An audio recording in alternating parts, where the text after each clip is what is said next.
Hello everyone, welcome again on the platform of the tool box. So आज हम लोग बात करेंगे पीएलसी और स्काडा के बारे में, जहां से यूपीपीसीएल के सिलेबस में अभी जो इंट्रोड्यूस किया गया है पीएलसी और स्काडा मैटलैब के साथ। तो हम लोग पूरा बात करेंगे, पूरे सिलेबस को कवर करेंगे पीएलसी और स्काडा के बारे में। पूरे ऑटोमेशन का एक छोटा सा पार्ट है पीएलसी और स्काडा, उसके बारे में बात करेंगे। आपको हमारे और भी लेक्चर्स को फॉलो करना है, देखना है, सो आपको डिस्क्रिप्शन बॉक्स में दी टूल बॉक्स नाम से ऐप मिल जाएगा। उस ऐप को जाके आप डाउनलोड करेंगे, वहां से आप कोर्सेस व्यू कर सकते हैं एंड परचेस कर सकते हैं।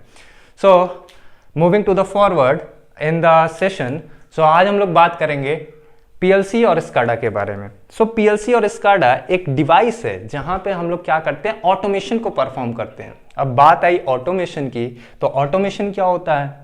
सो ऑटोमेशन की अगर हम लोग बात करें, सबसे पहले छोटी सी एक बात देख लेते हैं कि भैया सिलेबस में क्या क्या है पीएलसी स्काडा के। सो अगर हम लोग छोटी सी बात करें, पीएलसी स्काडा के सिलेबस में है क्या? स्काडा ये क्या है, आगे हम लोग बात करेंगे। क्या है पीएलसी, क्या है स्काडा, क्या है, सारी बातें हम लोग आगे करेंगे। जहां पे हम लोग देखेंगे, पहले हम लोग पढ़ेंगे पीएलसी के बारे में, फिर हम लोग पढ़ेंगे स्काडा के बारे में। अब इसके बारे में अगर हम लोग देखें तो कैसे कैसे हमें पढ़ना है, क्योंकि किसी भी सब्जेक्ट को पढ़ने के लिए, किसी भी सब्जेक्ट को डील करने के लिए आपके पास सिर्फ और सिर्फ एक रास्ता है, just like a success path, that is आपको स्टेयर केस को फॉलो करना ही पड़ेगा। किसी भी सब्जेक्ट को आप यहां से आके डायरेक्ट यहां पे जंप करेंगे, इन केस आप क्रैक तो कर लेंगे, रट के पास तो हो जाएंगे, बट फील नहीं आएगा। सो सबसे बेस्ट तरीका क्या है, स्टेयर केस को फॉलो करिए और एक एक स्टेप करके आप आगे बढ़ जाइए।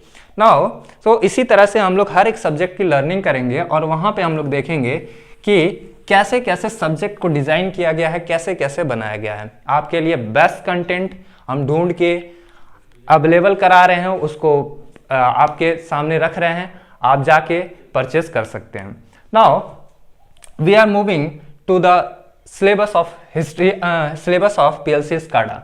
सो सबसे पहले हम लोग देखें तो सिलेबस में है क्या, सिलेबस में हम लोग पढ़ने क्या क्या वाले हैं। पहला चीज जो हम लोग पढ़ेंगे वो, जिसको हम लोग कहेंगे इंट्रोडक्शन। इंट्रोडक्टरी पार्ट में क्या होगा, आप देखेंगे कि यहां पे आपको कैसे ऑटोमेशन की क्यों जरूरत पड़ी, कैसे कैसे ऑटोमेशन होते हैं, क्या चीज हम लोग कंट्रोल करते हैं, टास्क क्या होता है, कैसे परफॉर्म किया जाता है, टास्क किसको कहते हैं, किस तरह की कंट्रोलिंग होती है, इन सभी के बारे में पढ़ेंगे और जानेंगे कहां कहां हम लोग छोटे छोटे एग्जांपल से ये जानेंगे कि कंट्रोलिंग एक्टिविटी एक्चुअली में है क्या। जैसे हम लोग कंट्रोल सिस्टम में, अगर जो लोग कंट्रोल सिस्टम के बारे में सुन के डर गए हैं तो उन्हें डरने की आवश्यकता नहीं है, मैं आपको फील दिलाऊंगा कि कंट्रोल क्या है, कंट्रोलिंग क्या है, ठीक है। सो इंट्रोडक्शन में छोटी छोटी सी बात हम लोग जानेंगे कि कैसे कैसे हमें इंट्रोड्यूस कराना है। नाउ दूसरा इंट्रोडक्शन क्या, ऑटोमेशन के बारे में, मीन्स कैसे हम लोग करेंगे, ठीक है। नाउ इसके बाद हम लोग देखेंगे हिस्ट्री ऑफ पीएलसी की आपको हिस्ट्री देखने को मिलेगी। फिर उसके बाद हम लोग देखेंगे programming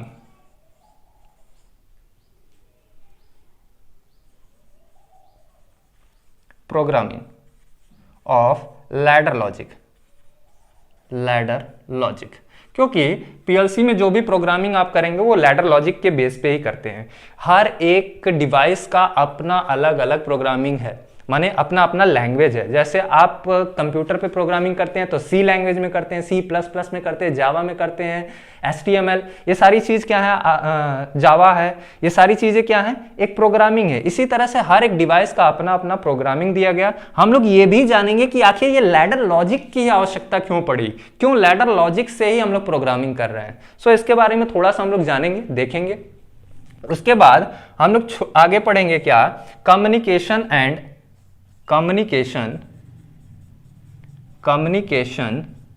and task and communication के बाद उसके जो पीएलसी के communication and PLC operations, PLC के ऑपरेशन कौन कौन से हैं, कैसे पीएलसी वर्क कर रहा है, क्या ये कंप्यूटर की तरह वर्क कर रहा है या किसी और की तरह वर्क कर रहा है, ये हम लोग थोड़ा सा देखेंगे। या ये देखेंगे क्या ये डिवाइस एग्जैक्टली कंप्यूटर या कंप्यूटर से अलग है, या क्या कैसे ऑटोमेशन परफॉर्म कर दे रहा है। एक क्यूरियोसिटी है ना कि ये एक छोटी सी डिवाइस, छोटी सी मशीन कैसे ये ऑटोमेशन परफॉर्म कर रहा है। तो एक कम्युनिकेशन और उसके ऑपरेशन के बारे में पढ़ेंगे कि कैसे काम कर रहा है, कैसे वर्क कर रहा है। फिर हम लोग कुछ पढ़ेंगे, जैसे हमारे पास कुछ सिंबॉलिक नोटेशन आ जाते हैं जो पूछ लिया जाएगा कि ये किसका सिंबल है, ये किसका सिंबल है। फॉर एग्जांपल अगर मैं आपसे कहूं कि ये बताइए किसका सिंबल है, तो आपको क्या बताना होगा कि सर ये हीटिंग एलिमेंट का सिंबल है। जैसे क्वेश्चन पेपर्स में आपको आ जाएंगे कि बताइए ये किसका सिंबल है। तो ऐसे कुछ सिंबल्स के बारे में हम लोग बात करेंगे। फिर उसके बाद हम लोग बात करेंगे स्काडा के बारे में, स्काडा के बारे में। सो this is all about the syllabus of PLC and SCADA. और इसके बाद एक आपको एक्स्ट्रा बोनस मिलेगा जिसको हम लोग कहते हैं, आपके एग्जाम में अभी आने लगा है, जिसको हम लोग कहते हैं मैटलैब। मैटलैब। अब सर ये मैटलैब क्या है? ऐसा है बच्चा, देखो मैटलैब जो होता है, मैटलैब एक तरह का कैलकुलेटिंग टूल है। अब ये कोई जरूरी नहीं है कि आप इस टूल का उपयोग ऑटोमेशन में ही कर रहे हो या कहां कर रहे हो। ये सिर्फ और सिर्फ एक कैलकुलेटिंग टूल है जहां पे हम डेटास को कैलकुलेट करते हैं। सिंपल इस एग्जैक्टली ये क्या है? ए टाइप ऑफ ए कैलकुलेटर है, नथिंग। और इससे ज्यादा ये कुछ है नहीं। सो हम लोग बात करेंगे क्या है मैटलैब और कैसे इस सॉफ्टवेयर पे हम लोग वर्क कर रहे हैं। जब हमारे पास सर कैलकुलेटर था तो हमें मैटलैब की आवश्यकता क्यों पड़ी, ये भी एक क्वेश्चन आया। हम क्या है बात करेंगे कि मैटलैब के बारे में क्या है क्या नहीं है। ये ऐसा नहीं है कि सिर्फ तुम इलेक्ट्रिकल वाले हो तो ही यूज कर रहे हो, नहीं। Civil engineering, mechanical engineering, electrical engineering, communication, हर जगह मैटलैब का उपयोग किया जाता है और करते हैं। जैसे मान लीजिए सिविल इंजीनियरिंग के लिए अगर हम लोग देखें तो मान लीजिए आपके पास कोई इरिगेशन से रिलेटेड कोई चीज़ है जहाँ पे आप सॉइल का कैलकुलेशन करना चाहते हैं, वहाँ पे ये देखना चाहते हैं इसमें कितनी चीज़ है, कितना स्ट्रेंथ वगैरह कुछ देखते हैं, तो वहाँ पे आप डेटा को फीड करेंगे, ये कैलकुलेट करके ईजिली दे देता है। जो कैलकुलेशन हम लोग 10 दिन 15 दिन में करेंगे, मिनटों में करके दे देता है। सो इस तरह की हम लोग कुछ बातें करेंगे मैटलैब के बारे में। So let's start the session with our automation, that is PLC and SCADA. So देखते हैं पीएलसी और स्काडा में क्या क्या है। सबसे पहला हम लोग उठाते हैं इंट्रोडक्शन टू पीएलसी, पीएलसी का इंट्रोडक्शन। नाउ सबसे पहले आपसे रिक्वेस्ट है कि अगर आप पीएलसी स्काडा पढ़ रहे हैं तो मेरी रिक्वेस्ट इतना है बस आपसे कि आप नोट्स ले लीजिए, पेन ले लीजिए और नोट्स जरूर प्रॉपर नोट्स बनाते जाइए। गारंटी मैं दे रहा हूं आपसे एक भी क्वेश्चन मिस नहीं होगा, ये मेरी गारंटी है। यूपी पीसीएल में एक भी क्वेश्चन आपसे मिस नहीं हो सकता है पीएलसी स्काडा से। Now so let's start the session. So heading लिखिएगा introduction to PLC, introduction to PLC और introduction to PLC slash automation. अब सर ये ऑटोमेशन क्या आ गया? मैं कहा भैया देखो पीएलसी और ऑटोमेशन दो अलग अलग बातें हैं। कैसे कैसे सर? एक घर है, इस घर के अंदर बहुत सारे सदस्य रहते हैं। सदस्य मतलब बहुत सारे लोग रहते हैं। क्या घर जो है वो सदस्य से मिलके बनेगा ना? कोई एक चला जाए तो फैमिली गायब हो जाएगी। इसी तरह से ऑटोमेशन भी होता है। Automation basically this is your automation and PLC is a part.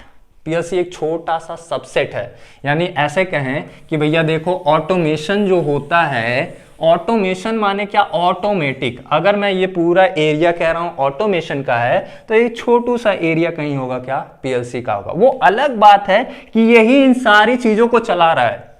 ये पीएलसी जो है, ये पीएलसी जो है इन सारी चीजों को कंट्रोल कर रहा है, पर एक छोटा सा पार्ट है और अकेले ये भी कंट्रोल नहीं कर सकता है। अकेले कंट्रोलिंग ये परफॉर्म नहीं कर सकता है। इसको क्या करना होगा? और भी बहुत सारे इक्विपमेंट्स की सहायता लेनी पड़ेगी। जैसे सेंसर हो सकता है, पावर हो सकता है, लाइट हो सकता है, बहुत सारी चीजें होती हैं जिनकी ये क्या करना पड़ेगा? सहारा लेना पड़ेगा। सो इसके बहुत सारे लोग होंगे जो मिल के पूरा ऑटोमेशन परफॉर्म कर रहे होंगे, ऑटोमेशन परफॉर्म कर रहे होंगे। सो बेसिकली हम लोग कह सकते हैं कि ऑटोमेशन जो है वो बेसिकली अभी पीएलसी पे बेस्ड है। ऑटोमेशन क्या है? पीएलसी पे बेस्ड है। तो सर और भी कोई तरीके हैं क्या? हाँ, बहुत सारे तरीके हैं। अभी आप देखते होंगे कि आपके पास फोन रखा हुआ और कैमरे में आप देख रहे हो कि मेरे घर में कौन है। आप यहाँ पे बैठ के तैयारी कर रहे हो और आप कैमरे में देख सकते हो कि आपके घर में कौन आया, कौन गया, कौन क्या कर रहा है, क्या परफॉर्मेंस हो रही है। आप बैठे बैठे सारी चीजें देख रहे हो। That is IoT based. ये भी एक तरह का ऑटोमेशन है। आप बैठे बैठे यहीं से अपने घर का दरवाजा बंद कर दो। आप हो कहां पे? जहां पे आप स्टडी कर रहे हो और आप बैठे बैठे अपने फोन से घर का दरवाजा बंद कर दो। This is also an automation. But ये ऑटोमेशन किस पे बेस्ड है? This is called IoT, internet of things, जहां से आप इंटरनेट से कनेक्टिविटी करा दिए। सो ये कोई जरूरी नहीं है कि ऑटोमेशन जो है वो PLC है या PLC से ही ऑटोमेशन होता है। ऑटोमेशन में PLC एक सबसेट है, एक छोटा सा पार्ट है। अब हम लोग ये सीखेंगे कि automation on the basis of PLC के बेस पे ऑटोमेशन हम लोग कैसे करेंगे। तो सर ये बात तो हमें समझ में आ गई कि भैया ऑटोमेशन कुछ है जहां पे चीजें क्या होंगी, ऑटोमेटिक परफॉर्म होंगी, जहां पे हम अपने डिजायर आउटपुट को परफॉर्म करेंगे। डिजायर आउटपुट को परफॉर्म करने के लिए हम लोग क्या कर रहे हैं? PLC लगा रहे हैं। मैं कहा हाँ, ऑटोमेशन कर रहे हैं। जो हमारा डिजायर आउटपुट है उसको लेना है, उसके लिए हम लोग क्या कर रहे हैं? PLC को ऑपरेट कर रहे हैं। ठीक है। सो अब डिजायर आउटपुट सर क्या हो सकते हैं? मका अच्छा, अगर आपको ये जानना है डिजायर आउटपुट क्या हो सकते हैं तो इसके बहुत सारे तरीके हैं। जैसे अगर मैं कहूं एक इंडस्ट्री है और उस इंडस्ट्री में मैं कह देता हूं कि मान लो आपको एक कोका कोला की इंडस्ट्री ले लेते हैं और उस इंडस्ट्री में मान लेते हैं कि आपको कोका कोला प्रोड्यूस करना है। मका ठीक है, मेरे पास इंडस्ट्री है, प्रोडक्शन अभी है 10 बॉटल्स का, तो 10 बॉटल के लिए क्या करूंगा? एक आदमी लगाऊंगा और वो आएगा 10 बॉटल भर दिया, काम हो गया। मका हाँ, क्या जरूरत है इतनी बड़ी बड़ी मशीन खर्च करने की? अब जो पैकिंग हुआ मीन्स वो कोका कोला बहुत लोगों को अच्छा लगा, डिजायर हो गया, मतलब वो मेरे को और अच्छा लगा, डिमांड आने लगी। अब मेरे उसको उस डिमांड को क्या करना है? फुलफिल करना है। अब मैं तो इंजीनियर हूं, मीन्स कम पैसे में कुछ डिजायर आउटपुट माने ज्यादा से ज्यादा प्रोडक्शन बढ़ाना है, माने लोगों तक अपने प्रोडक्ट्स को पहुंचाना है। अब इसके लिए क्या करना होगा? बल्क प्रोडक्शन करना होगा। जहां पे हम लोग 10 कर रहे थे, अब लाखों के बारे में हम लोग सोचेंगे। अगर मेरे को लाख करना है, मान लिया 10 के लिए 1 लग रहा है, तो लाख के लिए बहुत सारा मैन पावर लगेगा। अब इतना पैसा तो मैं हर एक आदमी को दे नहीं सकता, तो मैं कहा कि एक काम करते हैं, कुछ मशीन से काम कराते हैं।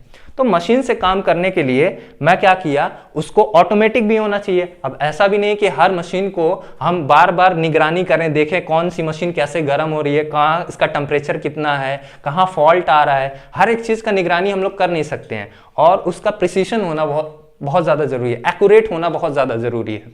तो इस वजह से हम लोगों ने क्या किया? PLC डेवलप किया। अभी PLC पे हम लोग थोड़ी देर बाद आएंगे। अभी थोड़ा सा और बात करते हैं कि सर कंट्रोलिंग क्या क्या है, कैसे कैसे हैं।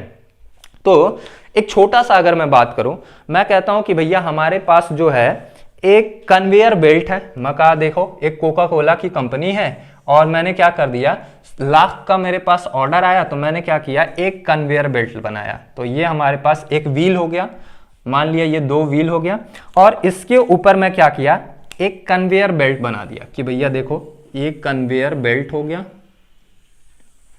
और एक छोटा सा ऑटोमेशन का पार्ट ले रहा हूं मैं। और इस कन्वेयर बेल्ट को ड्रिवन बाय मोटर, इसको मैं कहा ये मोटर से मोटर 1 और अगर आपके पास ज्यादा पैसा है तो मोटर 2 लगा लीजिए। तो मोटर क्या हो गया 2, दोनों को मैं क्या कर रहा हूं, ड्राइव कर रहा हूं और चला रहा हूं। तो अब देखोगे आप, मैंने क्या किया, अपनी सारी बॉटल्स जो मार्केट से मेरे को मिली उसको मैंने क्या कर दिया, यहां पे ऐसे रख दिया और ये सारी बॉटल्स को मैं ऐसे रखते चला गया। नाउ देखते जाइएगा इसे। सो मान लेते हैं अभी मेरे पास एट इंस्टेंट 4 बॉटल हैं, 4 बॉटल मेरे पास पड़ी है, 4 बॉटल पड़ी है और ऊपर मेरे पास एक पूरा कोको कोला का ड्रम भरा हुआ है। ये पूरा कोको कोला का ड्रम भरा हुआ है। प्रॉब्लम ये है सर कि अगर ये कन्वेयर बेल्ट मूव होगा तभी ये बॉटल 1 है, ये बॉटल 2 है, ये बॉटल 3 है, ये बॉटल 4 है। प्रॉब्लम ये है सर कि ये कन्वेयर बेल्ट जब चलेगा तो मैं कहा हाँ, तो ये बॉटल मूव होगा। और कन्वेयर बेल्ट कब चलेगा, जब मोटर 1 और मोटर 2 क्या, मोटर 1 और मोटर 2 चलेगा। मैं कहा हाँ, तो अगर ये मोटर चला तो कन्वेयर बेल्ट मूव किया, कन्वेयर बेल्ट मूव किया तो ये बॉटल भी मूव करेगा, और जब बॉटल मूव करेगा तो सर रुको, इस पोजीशन पे आके रुकना चाहिए तभी ये भरेगा, वरना क्या होगा, ये भर नहीं पाएगा। मैं कहा हाँ ये बात तो होना चाहिए। माने क्या, एक्यूरेसी मेंटेन करना है, और सर ये पोजीशन भी मेंटेन करना है, यानी प्रिसीशन भी मेंटेन करना है। ये भी बात समझ में आई।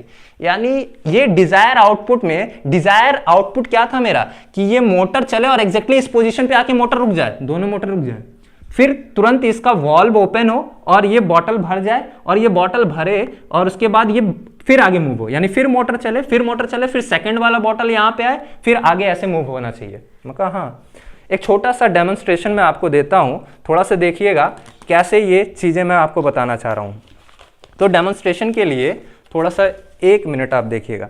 लेट अस सपोज करिए कि ये कन्वेयर बेल्ट हमारे पास अभी कुछ इस तरह से है।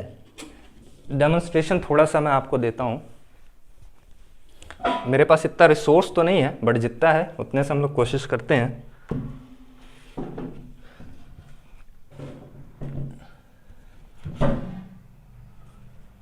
जितना रिसोर्स अवेलेबल है उतने से कोशिश करते हैं। सो ये है आपके पास, लेट अस सपोज करिए ये बॉटल 1 है, ये बॉटल 2 है। मैं कहा हाँ, और ये आपके पास एक पूरा ड्रम है कोको कोला का। सो लेट अस सपोज करिए ये पूरा ड्रम हो गया कोको कोला का। नाउ अब सर ऐसा है कि ये कन्वेयर बेल्ट है, ये जो रेड वाला स्ट्रिप आप देख रहे होंगे ये कन्वेयर बेल्ट है, और मोटर कहीं नीचे लगा होगा। तो मैं कहा भैया देखो, ये कन्वेयर बेल्ट इतना चलना चाहिए कि ये एग्जैक्टली इस पोजीशन पे आके, ये बॉटल इस पोजीशन पे आके रुकना चाहिए। अब मैं क्या किया, मोटर को ऑन किया। जैसे ही मोटर ऑन हुआ, ये कन्वेयर बेल्ट मूव हुआ, और थोड़ा सा नीचे कर लेते हैं, और ये एग्जैक्ट इस पोजीशन पे आकर रुक जाना चाहिए। ठीक है, अब ये बॉटल क्या हुआ, भर गया। यानी अब इसका वॉल्व क्या करना होगा, मेरे को ओपन करना होगा, ये बॉटल भरेगी, और जैसे ही भरेगी इसका वॉल्व बंद होना चाहिए, और इसके बाद ये अगला वाला यहां पे होना चाहिए। एक छोटा सा पार्ट है ऑटोमेशन का, अगला वाला। फिर ये इस पोजीशन पे आया, यहां पे आके कन्वेयर बेल्ट रुक गया, और रुकने के बाद इसका वॉल्व ओपन होना चाहिए, ये बॉटल भरना चाहिए, और भरने के बाद फिर वॉल्व बंद होना चाहिए, फिर ये कन्वेयर बेल्ट आगे की तरफ मूव हो जाना चाहिए। और ऐसे करते करते अब इसका अगला ऑटोमेशन क्या होगा कि ये बॉटल जो है खुद ब खुद पैक हो जाना चाहिए, इसके ऊपर लेबल अपने आप लग जाना चाहिए। बहुत सारे पार्ट हैं, एक छोटा सा पार्ट मैं आपको दिखाया। इसमें एक चीज और है कि अगर आपके पास इसका 500 ml है तो मतलब 500 ml ही भरना पड़ेगा। एक एक ml अगर लाख बॉटल में गया तो लाख लीटर तो ऐसे ही चला गया मेरा, सॉरी लाख ml ऐसे ही नुकसान हो गया। तो ऐसा करना है कि मेरे पास एक्यूरेसी भी मेंटेन हो, चीजों की एक्यूरेसी भी मेंटेन हो, और दूसरी चीज ऐसा हो कि प्रिसीशन भी हो, डिवाइस मेरा प्रिसीशन भी हो, और ऑटोमेशन का हमारे पास एक और बहुत सारे एग्जांपल हैं। एक छोटा सा और एग्जांपल लें, ये छोटा सा आपको एक इंडस्ट्री का एग्जांपल दिया, ऐसे बहुत सारे एग्जांपल पड़े हुए हैं। एक और एग्जांपल अगर हम लोग लें तो अभी आप लोगों ने सुना होगा जैसे कि FI बाइक्स जो आने लगी हैं, जो लड़के लोग होंगे जो बाइक्स वगैरह चलाते होंगे वो जानते होंगे, अभी एक नया कंट्रोलिंग बाइक में आने लगा है, that is FI, fuel injection system. अब सर ये FI फ्यूल इंजेक्शन बाइक तो सुना था, लेकिन ये क्या होता है? तो बेसिकली छोटा सा एक आइडिया देते हैं आपको। पहले जो हमारे पास बाइक हुआ करती थी, जैसे जो आप देखोगे तो जो पहले बाइक हुआ करती थी, तो ये आपके पास मान लेते हैं ये बाइक का टैंक है कुछ, ये आपके पास बाइक का टैंक है, यहां से आप पेट्रोल वगैरह भरते हो, ये पेट्रोल वगैरह भरते हो। पहले जब आप देखोगे तो नीचे से एक पाइप आता था, और यहां पे क्या लगा था, कार्बोरेटर लगा था, एक कचरा वगैरह साफ करता था, एक कार्बोरेटर होता था, और यहां से आप देखोगे तो एक छोटी सी पाइप ऐसे निकली होती है, और ये पाइप से जो है ये इंजन को जाता था, इंजन को जाता था, ठीक है, ये इंजन को जाता था। अब प्रॉब्लम ये थी कि सर जब आप इसमें तेल भरते थे, पानी से तो चलेगा नहीं भाई, जब इसमें आपने पेट्रोल भरा, मान लेते हैं 5 लीटर पेट्रोल आपने भर दिया। अब 5 लीटर पेट्रोल जैसे ही भरोगे तो ये वाले क्या होंगे, सारे सभी पेट्रोल से भर जाएंगे। अब जब ये पेट्रोल से भर गया तो इसका मतलब ये है कि सर ये कॉन्टिन्यूअस मूवमेंट होगा इस वाले पाइप में भी, ये कॉन्टिन्यूअस मूवमेंट होगा इंजन की तरफ, इस वाले पाइप में भी ये वाले पाइप में भी मूवमेंट हुआ। अब जब ये मूवमेंट हुआ, ये पानी सॉरी ये तेल जो है ये मूव होके कहाँ आएगा, पूरा पेट्रोल इंजन में जा रहा है। मेरे को एक बात बताओ, अभी मान लेते हैं कि इस इंजन में 2 ml पर सेकेंड गिर रहा है, 2 ml पर सेकेंड गिर रहा है। मैं कहा ठीक है। अब जैसे ही मैं स्पार्क दूंगा, एक्चुअल में क्या होता है, हम लोग तेल जलाते हैं तो पावर डेवलप होता है। जैसे ही मैं एक्सीलरेटर लेके स्पार्क दूंगा तो इंजन में पावर डेवलप होगा। तेल अभी उतना ही जला है। एक नंबर में बाइक है, मान लिया कि अभी मेरी गाड़ी जो है वो 10 किलोमीटर पर आवर की स्पीड में है। तेल कितना जा रहा है, 2 ml। मैं कहा कि अब मेरी बाइक जो है वो 20 किलोमीटर पर आवर से चल रही है। तेल अभी भी कितना गिर रहा है, 2 ml। मैं कहा 40 किलोमीटर पर आवर की स्पीड से चल रही है, तेल कितना गिर रहा है, 2 ml पर सेकेंड। स्पीड में कोई चेंज आया क्या? और अगर तेल उतना ही जल रहा है तो भैया ये इंजन पावर डेवलप कैसे करेगा? कोई चांस नहीं है। Energy can neither be created nor be destroyed, can only transform from one form to the another form. भैया ये पावर डेवलप कैसे कर पाएगा? जब इसके पास खाने को आएगा नहीं तो एनर्जी कहां से डेवलप करेगा? 40 किलोमीटर पर आवर की स्पीड से चल दिए और तेल कितना गिर रहा है, 2 ml पर सेकेंड। गजब है। ये पॉसिबल है क्या पावर उतना डेवलप कर पाए? नहीं पॉसिबल है। फिर एक इलेक्ट्रिकल इंजीनियर आया, उसके अंदर एक दिमाग आया, दिमाग मतलब सभी के अंदर आया। एक इलेक्ट्रिकल इंजीनियर सोचा कि क्यों ना यार एक काम किया जाए, जैसे जैसे स्पीड बढ़ रहा है वैसे वैसे मैं क्या करता हूं, तेल की स्पीड को बढ़ा देता हूं। जैसे अगर गाड़ी खड़ी है 0 किलोमीटर पर आवर तो ऐसा हो कि कोई तेल फ्लो ना करे, 0 ml पर सेकेंड, माने तेल भी अभी हम लोग क्या कर रहे हैं, बचाने की तरफ जा रहे हैं।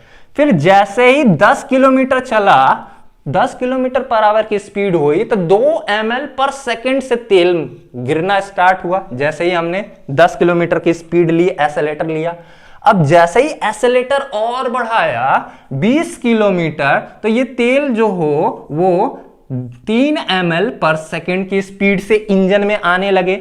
हां सर, अगर ये 40 किलोमीटर पर आवर की स्पीड बढ़े तो ये तेल जो है 4 ml पर सेकेंड आने लगे। यानी अगर ये 80 किलोमीटर पर सेकेंड पर आवर से बढ़े तो ये तेल जो है वो 6 ml पर सेकेंड आने लगे। भैया दिमाग मत लगाना, ये जस्ट एग्जांपल है कि सर यहाँ देखिए 20-30 तो ये प्रोपोर्शनल में बढ़ रहा है। मैं एक एग्जांपल दे रहा हूं। मैं कहा कि भैया जब जैसे जैसे मैं स्पीड बढ़ाऊंगा वैसे वैसे इंजन में तेल बढ़े, जैसे जैसे स्पीड घटाऊंगा इंजन में तेल उतना घटना चाहिए। इससे हम लोग 2 बातें सीखें। पहला कि पावर भी at the same time power भी उतना ही जनरेट कर रहे हैं, जैसे जैसे स्पीड बढ़ रहा है गाड़ी का पिकअप जो होगा वो तगड़ी हो जाएगी। मैं कहा हाँ, लेकिन अब ये इलेक्ट्रिकल इंजीनियर करे कैसे, इलेक्ट्रिकल इंजीनियर इसको करे कैसे? तो मैं कहा कि इलेक्ट्रिकल वाले के पास थोड़ा सा दिमाग आया। वो कहा यार हटाओ इसको हटाओ, काहे को लगाए हो, इसको हटाओ और इसमें एक मोटर लगा दो। और ये एब्जॉर्बर है और इसमें एक मोटर लगा दिए, एक छोटा सा प्यारा सा अपना एक छोटू सा मोटर लगा दिए। ये मोटर लग गया और इसके ऊपर क्या लगा दिए, एक एब्जॉर्बर लगा दिए। माने ये तेल को क्या कर रहा है, सक कर रहा है। ठीक है, अब ये मोटर क्या करेगा, ये पैक है पूरा। अब ये मोटर क्या करेगा, ये पाइप लेके आया और ये डायरेक्ट इंजन में डाला। नाम क्या हो गया, फ्यूल इंजेक्शन। डायरेक्ट इसको डाला जा रहा है इसके अंदर, इंजन के अंदर। अब ये जैसे ही आप 0 किलोमीटर मोटर चुप, जैसे ही आप 10 किलोमीटर मोटर की स्पीड बढ़ी, मोटर जैसे ही स्पीड बढ़ेगा पंप करेगा। पंप कितना किया, 2 ml पर सेकेंड इंजन के अंदर। जैसे ही स्पीड बढ़ा है 20 किलोमीटर पर आवर पंप किया इंजन के अंदर। 30 किलोमीटर 40 किलोमीटर मोटर की स्पीड बढ़ रही है, पंप करते जा रहा है, पावर डेवलप होते जा रहा है। मतलब क्या समझ में आया, इंजन की स्पीड पे। पहले जब आप बाइक खरीदा करते थे तो वहां पे आपको सिर्फ एक ही तरह का स्पीडोमीटर मिलता था। वहां पे आप देखोगे सिर्फ एक स्पीडोमीटर आपको मिलेगा ऐसे। अभी अगर आप बाइक खरीदोगे तो साइड में एक और मिलता है जहां पे आरपीएम लिखा होता है। आरपीएम ऐसे लिखा होता है, आरपीएम। जैसे ही इंजन का एक्सेलेरेटर लोगे तो ये घूमता है, लेकिन ये नहीं घूमता है।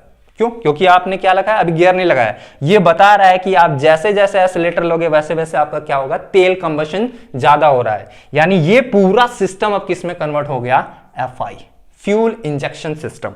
ये सिस्टम किस में कन्वर्ट हो गया, FI. That's called the automation in bikes. Bikes में क्या हो गया, ऑटोमेशन आ गया। माने क्या हो गया, आपने तेल बचा लिया, आपने तेल बचा के पावर भी डेवलप कर लिया, सो ऐसे बहुत सारे एप्लीकेशन है। एक छोटा सा और बात करूं अगर मैं, जैसे अभी बाइक्स में ही सुने होंगे या फिर व्हीकल में ही सुने होंगे एबीएस टेक्नोलॉजी।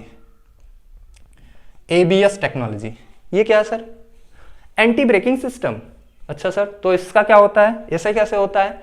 कुछ नहीं है, सिंपल सी एक बात है, सुनो।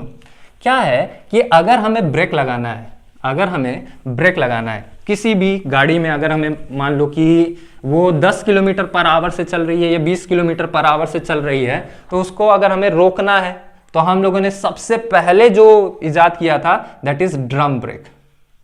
ड्रम ब्रेक क्या था, कुछ नहीं भैया, देखो ये था आपका शू, जहां पे आप देखोगे ऐसे कुछ ये स्पेंडल वगैरह लगा के इसको कंट्रोलिंग करते हैं, और ये आपके अंदर का मूविंग पार्ट था। जैसे ही आप ब्रेक लगाओगे तो ये शू क्या करता था, इस मूविंग पार्ट को जाके चिपक जाता था ऐसे। पहले देखना जाके ड्रम ब्रेक कहीं पे भी अगर आपको मिले तो ये बाइक में ये जाके इस पे चिपक जाता था, और चिपकने की वजह से इसमें क्या आ जाता था, फ्रिक्शन आता था। और फ्रिक्शन जैसे ही आया ये क्या होता था, रुकना स्टार्ट कर दिया, अपनी स्पीड को कम कर दिया। तो सर ये ड्रम ब्रेक क्यों फेल हो गया? एक्चुअल में ऐसा है कि इस ड्रम ब्रेक का मेंटेनेंस बहुत ज्यादा होता था। इसमें थोड़ा सा भी डस्ट आ गया तो फ्रिक्शन कम हो जाता था, ये घिस जाता था। घिसने की वजह से आप गाड़ी यहां रोकना चाह रहे हो, भैया देखो ये आपकी गर्लफ्रेंड जा रही थी, इसको पिकअप करने जा रहे हो आप अपनी गर्लफ्रेंड को, चलो भैया गर्लफ्रेंड बना देते हैं आपकी, ये है आपकी गर्लफ्रेंड। अब आप जा रहे थे इसको पिकअप करने, तो आपने क्या किया, स्टाइल में तो जाओगे ही, तो जैसे ही आप पिकअप करने जाओगे अपनी गर्लफ्रेंड को तो ये आप बाइक लेके गए और इसमें कौन सा ब्रेक लगा हुआ है, ड्रम ब्रेक। तो स्टाइल में ले जाके इसको ऐसे फोल्ड कर मोड़ोगे ना, व्हीली मारोगे ना, तो जब व्हीली मारोगे तो क्या होगा, यहां रुकने के बजाय ये क्या होगा, बेचारी का पैर टूट जाएगा। तो हम इंजीनियर्स आपकी भावनाओं को ध्यान में रखते हुए ये कहें कि भैया इस बेचारी का पैर ना टूटे, इससे तो रुकना है नहीं।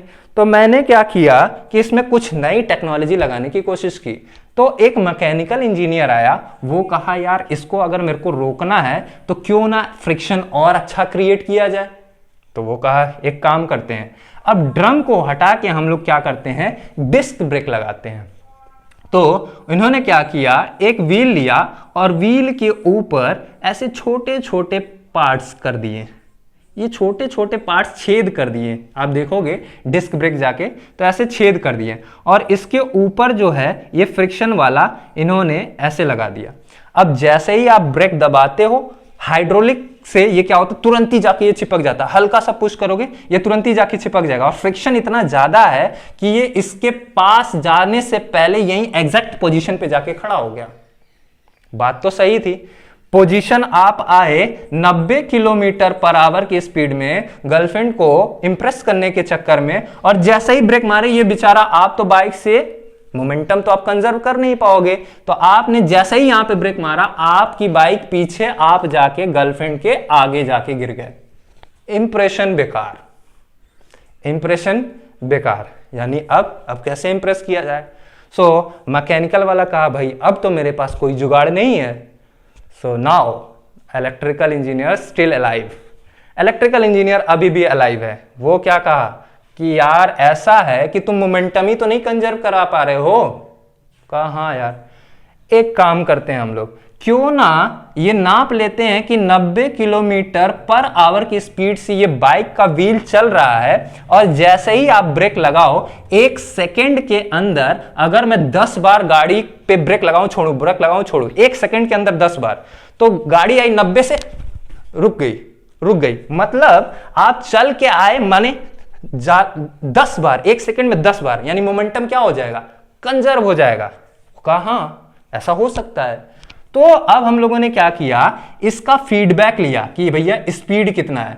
मैं कहा कि अगर 90 किलोमीटर पर आवर की स्पीड से ये बंदा जाएगा अपनी बंदी के पास, तो 1 सेकंड में 10 बार ब्रेक लगना चाहिए। 1 सेकंड में 10 बार ब्रेक लगना चाहिए। अगर 80 किलोमीटर पर आवर की स्पीड से जाएगा तो 1 सेकंड में 9 बार ब्रेक लगना चाहिए। अगर 70 किलोमीटर पर आवर की स्पीड से जाएगा तो 1 सेकंड में 7 बार ब्रेक लगना चाहिए। अब इससे क्या होगा, 1 सेकंड में 7 बार का मतलब है मोमेंटम कंजर्व होगा। स्पीड में आया 1 2 3 4 5, मतलब आप गिरते गिरते बच जाओगे, अपने आप को क्या कर लोगे, बैलेंस कर लोगे। That is P is equals to mv, momentum होता है ना भैया।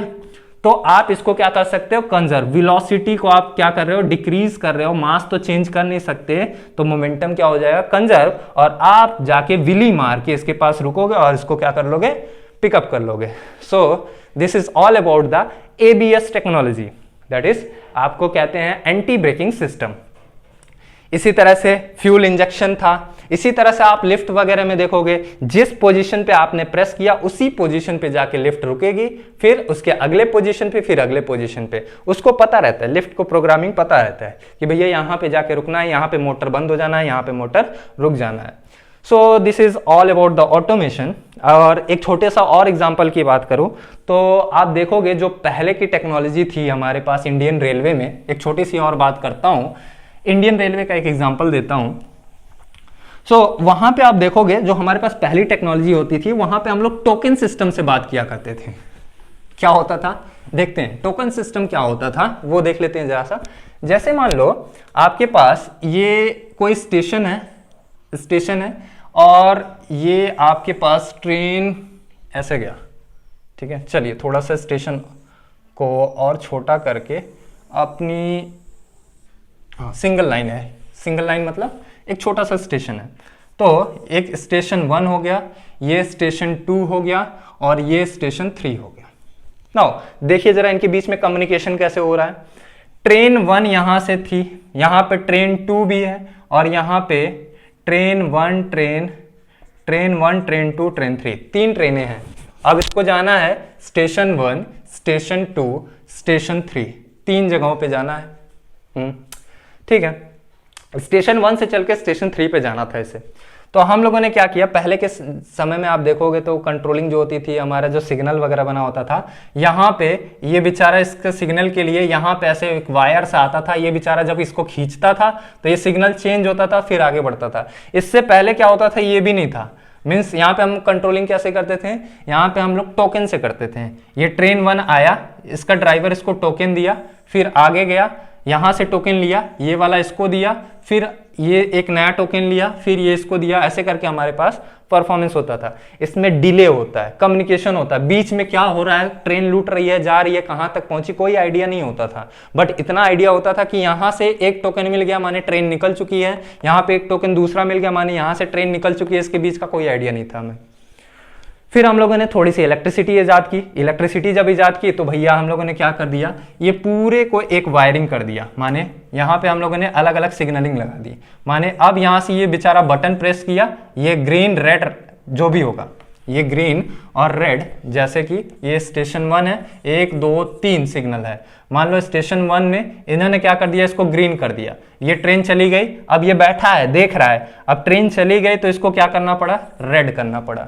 जब रेड किया तो इन्होंने इसे ग्रीन कर दिया, अब ट्रेन अंदर आ गई। अब बीच में अभी भी मेरे को आइडिया नहीं है कि क्या हो रहा है, बीच में अभी भी मेरे को आइडिया नहीं है, ट्रेन लूट रही है, एक्सीडेंट हो रहा है, क्या हो रहा है, मेरे को आइडिया नहीं है।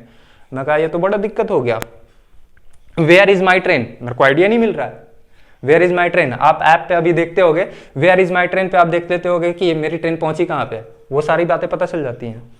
मैं कहा हाँ ये भी बात तो है, वो तो अभी मोबाइल कम्युनिकेशन से होने लगा है, जो उसमें कोई बैठा है उसके थ्रू भी हम लोग देख लेते हैं कि मोबाइल से कि ये बंदा कहाँ पहुंचा है। मैं कहा यार ये ऐसा मजा नहीं आया, कुछ और जुगाड़ करते हैं।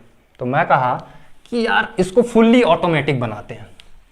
फुल्ली ऑटोमेटिक का क्या मतलब है, मैं सोचा कि क्यों ना ऐसा किया जाए, एक ट्रेन की लाइन है, स्टेशन 1 से स्टेशन 2 जाना है, ध्यान से बस सुनते रहिए, छोटी छोटी बातें सुनते रहिए, सारा नोट्स मैं दूंगा। अभी आप पहले इंट्रोडक्शन को सुनते रहिए, ऑटोमेशन क्या है, इसके बाद सारे नोट्स मैं खुद लिखवाऊंगा आपको। नाउ सबसे पहली चीज, आपके पास स्टेशन 1 है, ये स्टेशन 1 है, तो यहाँ पे आपके पास 3 लाइट्स हैं, this is green, this is red, this is yellow. Okay, now एक दूसरा स्टेशन है S2, this one is green red yellow. एक तीसरा स्टेशन है S3, this is green red yellow. Okay sir, green red yellow. Now क्या करना है मेरे को करना ऐसा है कि भैया देखो, जब अगर ये ग्रीन हो तो ये रेड हो जाए। एक स्टेशन और बना लेते हैं for the better sake of understanding, अच्छी अंडरस्टैंडिंग के लिए थोड़ा सा जरूरी है। ये स्टेशन 4 है, अगेन यहाँ पे आपके पास 3 ही लाइट और है, green red yellow, green red yellow. No, अब मैं कहा कि भैया देखो ऐसा है कि जब इस ट्रेन T1 को यहाँ पे आना है, मीन्स इसको क्या होना होगा, एक्टिवेट होना होगा, तो ग्रीन वाला क्या हो गया, एक्टिवेट हो गया, ग्रीन एक्टिवेट हो गया। और इधर क्या होने चाहिए, अभी रेड, अभी फॉर सेक ऑफ क्लियरिटी के लिए हम लोग क्या लिखते हैं, रेड और रेड। ठीक है, अब मेरे को ये पता है कि भाई आगे यहां तक तो कोई ट्रेन नहीं है, यहां तक कोई ट्रेन नहीं है और इस ट्रेन को जाना है, तो मैंने क्या कर दिया, रेड हटा के इसको ग्रीन कर दिया। अच्छा, इसे ग्रीन कर दिया, इसे ग्रीन नहीं, अभी मैं क्या कर रहा हूं, इसे येलो कर दिया और इसे क्या कर दिया, मैं रेड ही रहने देता हूं। ओके, अब मैं क्या किया, जैसा ही ये ट्रेन एंटर की, ये ऑटोमेटिक इसको बताएगा कि भैया ट्रेन एंटर कर गई है, अब तुम यहां पे अगर क्लियर हो तो इसको क्या कर दो, ग्रीन कर दो। ये ग्रीन हो गया, और जैसे ही ये ग्रीन होगा ये वाला येलो हो जाएगा, ये अभी भी क्या है, रेड है। अब यहां से कोई एक ट्रेन है TN ट्रेन जो पास हो गई, जैसे ही ये TN ट्रेन यहां पास होती है तो ये वाला क्या हो जाएगा, रेड की बजाय ये येलो अपने स्टेटस को रख लेगा और ये अपने स्टेटस को क्या रख लेगा, ग्रीन रख लेगा। ये इसको बता दिया, ग्रीन रख लेगा, और ये अपने स्टेटस को जैसे ही ग्रीन बताएगा ये भी ग्रीन हो गया। अब क्या होगा, मेरी ट्रेन T1 यहां से दौड़ेगी, इस स्टेशन पे नहीं रुकेगी, यहां पे आके पहुंच गई और यहां पे आके मेरी ट्रेन T1 खड़ी हो गई। अब इस बीच क्या हुआ, अगली ट्रेन जैसे ही ये ग्रीन हुआ, ये ग्रीन हो गया, तो ये वाला स्टेटस अगर ग्रीन रखना चाहे तो ग्रीन रख ले, वरना येलो रख सकता है, येलो रख लिया। इस तरह से हम लोग क्या करते हैं, एक कॉम्बिनेशन कर देते हैं, इनके बीच एक कम्युनिकेशन होने लगता है, जिसकी वजह से क्या होता है, सारी चीजें ऑटोमेटिक हो जाती है। इन करंट सिनेरियो नाउ लगभग 5 किलोमीटर के अंदर या 7 किलोमीटर के अंदर लगभग अभी हमारे पास 2 ट्रेनें रन करती हैं। सो इस वजह से क्या हुआ, ऑटोमेशन हो गया, एक्यूरेसी आ गई, स्पीड बढ़ गया और टाइम कंज्यूमिंग कम होने लगा। पैसेंजर्स का हमारे पास क्या हो गया, ज्यादा जल्दी से जल्दी वो पहुंचने लगे। सो ये एक छोटा सा पार्ट था ऑटोमेशन का, और भी इसमें बहुत सारे सिग्नलिंग वगैरह हम लोग करने लगे हैं। जैसे अगर हम चौराहे की बात करें तो चौराहे पे पहले आप देखा करते थे कि एक पुलिसमैन हुआ करता था, वो क्या करता था, एक छोटी सी और बात कर लेते हैं तो इसके बाद इस ऑटोमेशन के बारे में थोड़ा सा हम लोग लिखते हैं।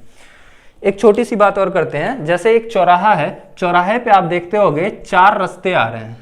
अब ये 4 रास्ते ऐसे हैं कि यहाँ पे पुलिसमैन वेट कर रहा है, भैया तुम जाओ, फिर तुम जाओ, फिर तुम जाओ, फिर तुम जाओ, टाइम कंज्यूमिंग, मैन पावर, फालतू का पैसा जा रहा है।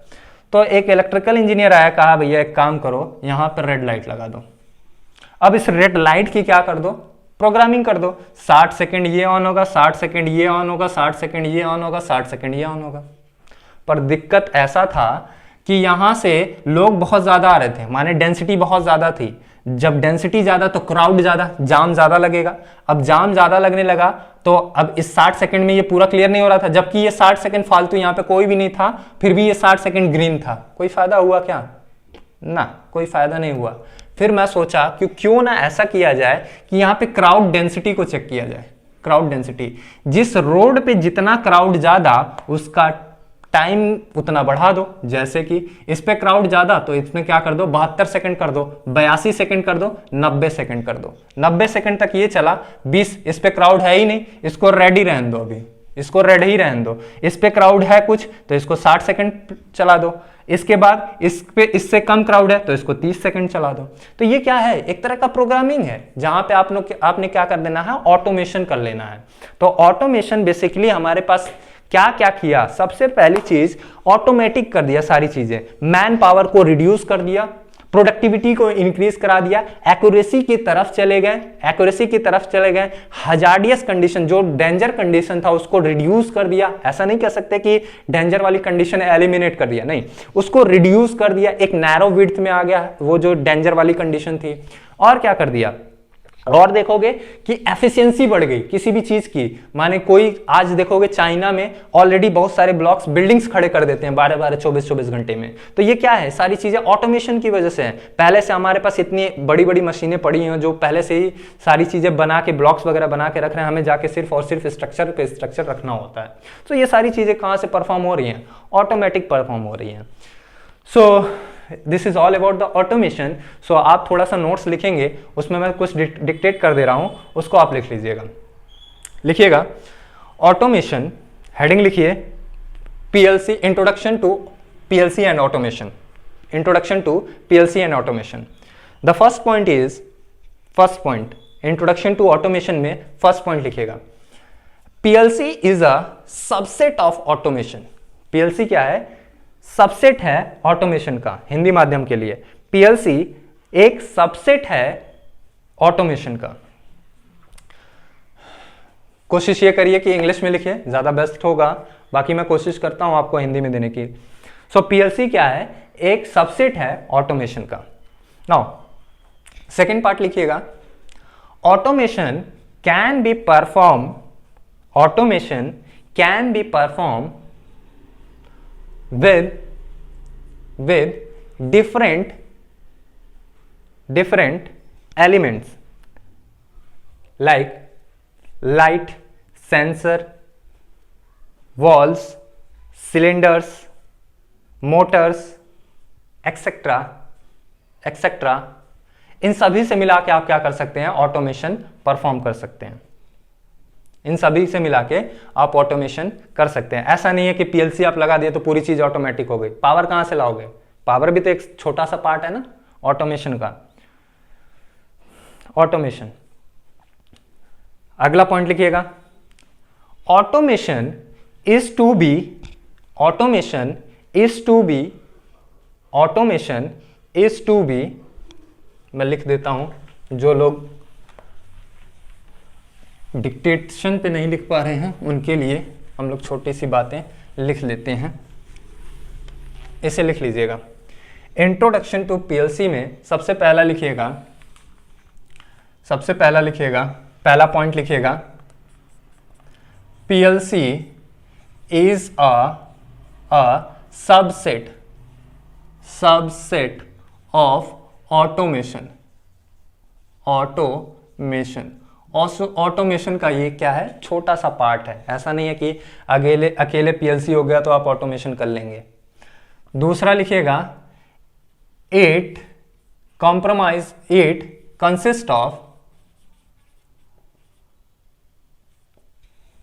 कंसिस्ट ऑफ लाइट्स,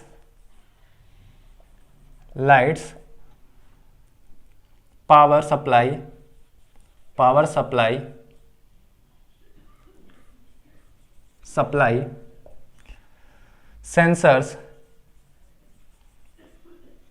सेंसर्स भी हो सकते हैं उसके अंदर, एक्चुएटर्स होते हैं, आगे बात करेंगे, मोटर्स भी हो सकते हैं, एक्सेट्रा बहुत सारी चीजें होती हैं, वॉल्व होता है, सिलेंडर होता है, बहुत सारी चीजें हैं। इन सभी से हम लोग क्या करते हैं, ऑटोमेशन को परफॉर्म करते हैं। अगला, ऑटोमेशन इज परफॉर्म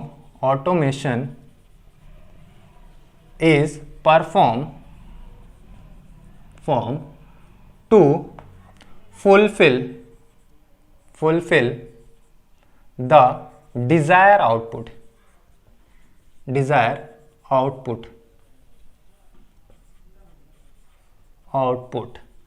अब ये बार बार हम लोग डिजायर आउटपुट नहीं कहेंगे, टू परफॉर्म द टास्क। कोई एक टास्क होगा, जैसे दरवाजा खुलना एक टास्क है। जैसे आप मॉल में चले, एस्केलेटर चला, जैसे ही आप चढ़े एस्केलेटर चलने लगा, ये भी क्या है, एक तरह का टास्क है।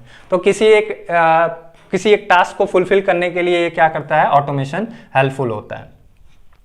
नाउ अब थोड़ा सा हम लोग देखेंगे कि भैया इसका एडवांटेज क्या है। एडवांटेज क्या है? Advantage of automation. एडवांटेज क्या है ऑटोमेशन के? सबसे पहला जो एडवांटेज होगा वो लिख रहे हैं, इट इंक्रीज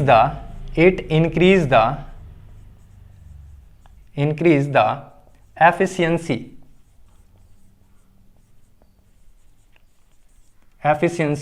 ऑफ द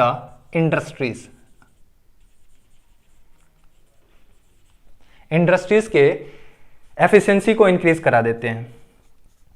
और दूसरा, it reduce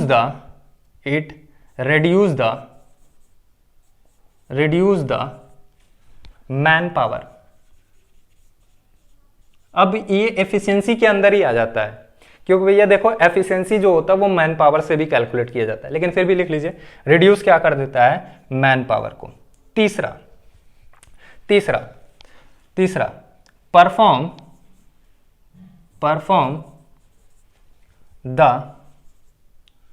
perform the task, किसी भी टास्क को परफॉर्म करता है इन एक्यूरेट मैनर,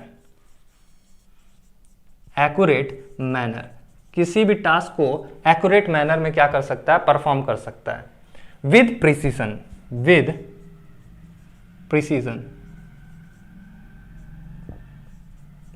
मतलब कोई भी एक टास्क है उसको रिपीट कराना है, ठीक है, विद प्रिसीजन। चौथा, अब ये आपको पता चला कि किसी टास्क को परफॉर्म कराना है, उसमें एक्यूरेसी होना चाहिए। जैसे अभी हम लोग एग्जांपल में बात कर रहे थे कि 1 ml भी ज्यादा हो गया अगर लाख में, तो लाख ml हमारा नुकसान हो गया। तो उसके लिए हमारे पास एक्यूरेट होना चाहिए और प्रिसीजन होना चाहिए। ये नहीं कि बार बार बॉटल आगे पीछे हो जाए तो दिक्कत हो जाएगा। अब इलेक्ट्रिकल इंजीनियरिंग में इसका क्या उपयोग है, क्योंकि हम लोग इलेक्ट्रिकल इंजीनियर हैं, सो ये जानना जरूरी है कि इलेक्ट्रिकल इंजीनियरिंग में इसका क्या उपयोग है। सो इसका उपयोग ये है इलेक्ट्रिकल इंजीनियरिंग में, it helps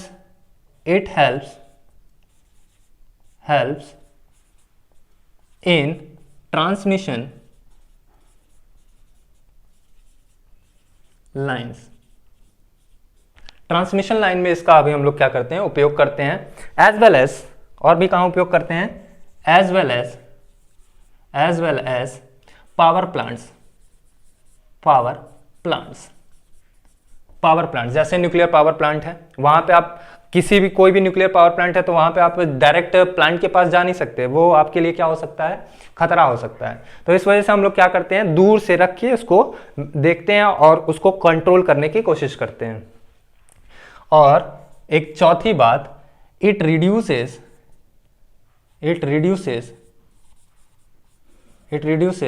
the chance of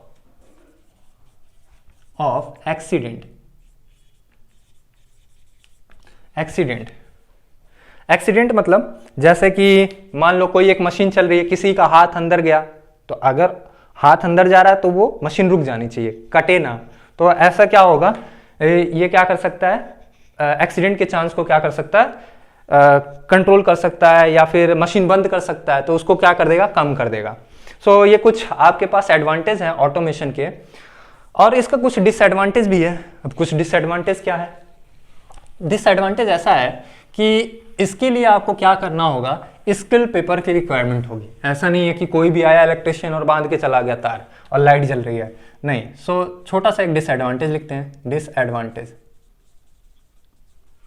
disadvantage of automation. पहला क्या है, it requires skill people. Skill की जरूरत होगी, ऐसा नहीं है कि कोई भी पीएलसी का लॉजिक डिजाइन करके चला गया, ये पॉसिबल नहीं है। दूसरा, हाई कॉस्ट ऑफ इंस्टॉलेशन, माने आप अगर शुरुआती में इसको रख रहे हैं तो इसका हाई कॉस्ट ऑफ इंस्टॉलेशन है। अगर आप इंस्टॉल करना चाह रहे हैं तो थोड़ा सा पैसा आपको ज़्यादा खर्च करना पड़ेगा, ठीक है। सो this is all about the introduction of PLC के बारे में, कंट्रोलिंग के बारे में। So thank you, have a nice day. और अगर आपको फर्दर लेक्चर्स और चाहिए, और भी आपको मिलते रहेंगे, फ्री के लेक्चर्स भी आपको यहाँ पे अवेलेबल होंगे। और आपको डिस्क्रिप्शन बॉक्स में हमारे डिटूल बॉक्स का जल्दी लिंक अवेलेबल होगा, वहाँ से जाके आप क्या कर सकते हैं, परचेज कर सकते हैं ऑल इलेक्ट्रिकल इंजीनियरिंग के लेक्चर्स, वीडियो और courses. Thank you, have a nice day.